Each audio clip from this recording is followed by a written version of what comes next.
Kabla ya taarifa hizi za ndani ambazo ni za siri kubwa tunazozileta kutoka hapa Mbeya, Tanzania, naomba ikiwa wewe ni mgeni na hauja subscribe katika channel yetu ya Tanzania ITV, chukua sekunde moja tu, bonyeza batoni ya subscribe, washa kengele ili kuendelea kupata taarifa hizi kemkem kila wakati. Breaking news hapa ambazo zimetufikia hutaamini. Na kabla nikujulishe, usisahau kubonyeza alama ya like. Karibu. Makamu wa Rais hapa Tanzania Emmanuel Nchimbi penye amefika sasa anastahili kupewa ulinzi mkali ambao unatoka kwa wananchi baada ya kugeuka na kumlipua rais ambaye ni mkubwa wake Samia Suluhu Hassan akiendelea na majukumu yake kule Ikulu Chamwino. Kufuatia yale ambayo Nchimbi ameyazungumza, ni vita vikali ambavyo vimeweza kulipuka kati ya viongozi hao wawili baada ya Nchimbi kuamua kumvamia Samia Suluhu Hassan. Kuna wale ambao watajiuliza kivipi? Sasa iko hivi. Makamu wa Rais Emmanuel Nchimbi amesema kwamba kosa kubwa linalofanywa na viongozi wengi nchini Tanzania ni kutumia vibaya imani wanayopewa na wananchi kwa kujinufaisha wao wenyewe badala ya kutumikia wananchi kulingana na maslahi ya nchi husika kama Tanzania. Alikuwa anamlenga Samia Suluhu Hassan kwamba kuna kiongozi hapa Tanzania anatumia mamlaka yake vibaya dhidi ya imani ya Watanzania. Nchimbi amemvamia Samia Suluhu Hassan alipokuwa akizungumza jijini Dodoma wakati wa kongamano la vijana kuadhimisha miaka 104 ya kuzaliwa kwa rais wa awamu ya kwanza hayati Julius Nyerere.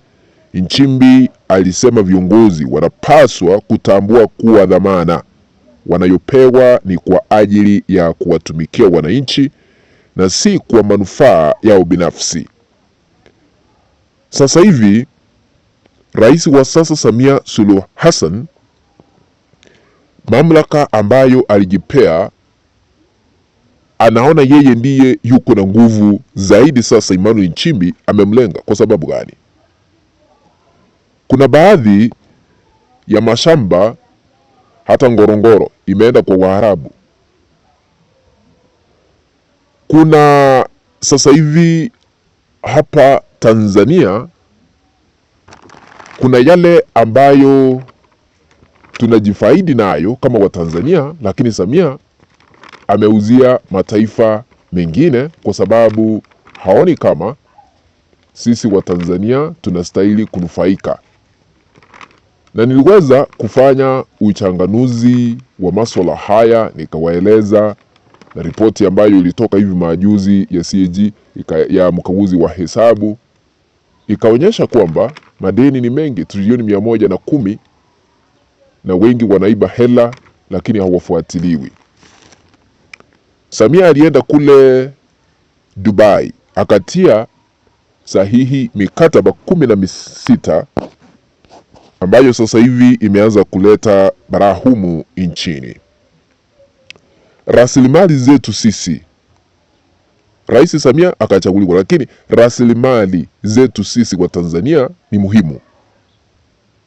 Lakini aliamua kugawa rasilimali zetu kwa nchi za Kiarabu. Hifadhi ya Ngorongoro imepeanwa kwa wafanyabiashara wa Umoja wa Falme za Kiarabu, United Arab Emirates UAE, mkataba uliofanywa kisiri na eneo hilo limeuzwa tayari. Alipoenda Dubai, Samia alitia sahihi kwa mikataba 16. Mnakumbuka mambo ya bandari ya Dar es Salaam nao iliuzwa kwa Waarabu hao. Na sasa hivi tunasikia ya kwamba Wazanzibar wamejaa hapa Tanganyika, wamenunua mashamba, amehamisha Wazanzibar, wanafanya biashara hapa wingi. Lakini Watanganyika wakienda Zanzibar wanafukuzwa. Sasa Nchimbi amemvamia kwa hilo, huku akisema ukishapewa imani na wananchi wanatarajia utumie madaraka kwa maslahi yao. Hayo ni matamshi ya Emmanuel Nchimbi. Akaongeza akasema ya kwamba kinyume chake ni kuvunja matarajio yao ya kuharibu misingi ya uongozi kama mambo ya rasilimali za Watanzania. Nchimbi alisisitiza kwa kusema ya kwamba kiongozi aliyekuwa na mfano mzuri ni Julius Nyerere, mwenye alikuwa na uadilifu na uzalendo, aliyechukia rushwa. Umesikia vile alisema? Aliyechukia rushwa na matumizi mabaya ya madaraka kwa vitendo, na alihakikisha rasilimali za taifa zinalindwa na kubaki kwa manufaa ya Watanzania. Huyo ni Nchimbi alimfahamia hivyo. Lakini sasa hivi rushwa, watu wengi wanahusika kwa ufisadi. Halafu Samia anakuja anatuambia wale ambao wanasimamia taasisi za serikali wakiiba hela tutawaanika majina, ili waone aibu. Aibu gani? Kama ni mataifa mengine wangetiwa mbaroni, wangekamatwa, wangeshikwa ili wanyongwe kwa kuhusika katika masuala ya ufisadi. Nchimbi akasema lazima viongozi watumie mamlaka yao vizuri, walinde rasilimali. Lakini sasa hivi Samia Suluhu Hassan rasilimali zetu ambazo ni muhimu amepeana kwa nchi za Kiarabu.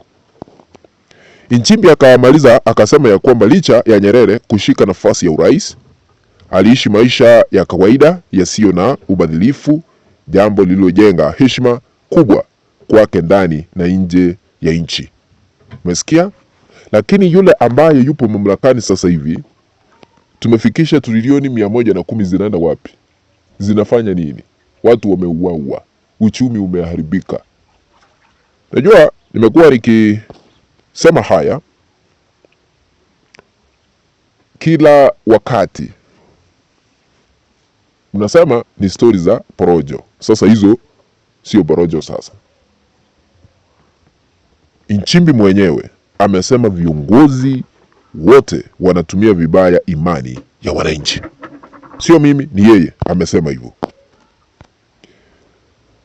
Kwa hivyo kuna vita vikali kati ya viongozi hao wawili. Mmoja anasema ukweli, mmoja anaficha ukweli. Na unajua Nchimbi alitengwa katika serikali ya Samia Suluhu Hassan baada ya kuanza kuanika yale ambayo yanaendelea serikalini. Wengine wakaanza kumshambulia kina Makonda kwamba wanataka kuwania viti za urais 2030,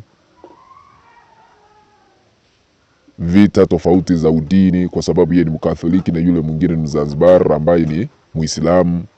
Kwa hivyo mambo ni mengi, lakini penye imefika Emmanuel Nchimbi anastahili kupewa ulinzi wa kutosha, kwa sababu amesema liwe liwalo na liwe lazima ataanika ukweli wote, na amekosoa viongozi wa sasa ambao wanatumia imani ya Watanzania vibaya. Rasilimali hazichungwi ila tu zinauzwa kama hifadhi ya Ngorongoro. Naomba kutamatishia hapo, tukutane baadaye katika kanda nyingine. Lakini ikiwa hauja subscribe, chukua sekunde moja tu, bonyeza button ya subscribe, washa kengele ili kuendelea kupata taarifa hizi kemkem kila wakati. Asanteni sana.